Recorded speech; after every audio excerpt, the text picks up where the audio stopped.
গাছের পাখিটা। রাজা বনে একা থাকত একটা পাখি, তার নাম ছিল ঝিলিক। রোজ সকালে সে ডানায় আলো ছড়িয়ে গান গাইত। সবাই বলতো ঝিলিকের গান শুনলে মন ভালো হয়ে যায়।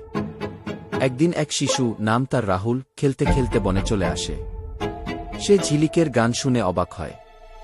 পাখিটাকে দেখেই তার মনে হয়, এত সুন্দর গলা, আমি যদি একদিন গান শিখে এরকম গাইতে পারতাম।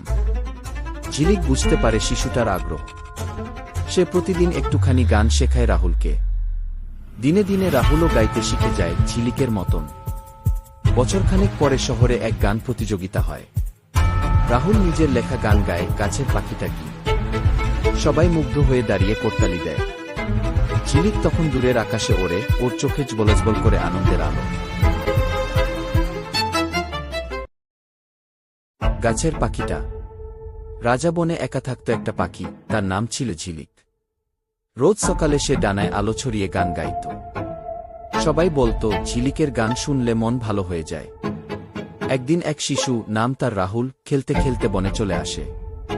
সে ঝিলিকের গান শুনে অবাক হয়।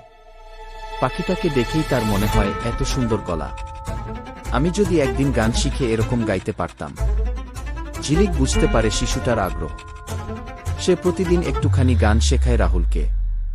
দিনে দিনে রাহুলও গাইতে শিখে যায় ঝিলিকের মতন। বছরখানেক পরে শহরে এক গান প্রতিযোগিতা হয়।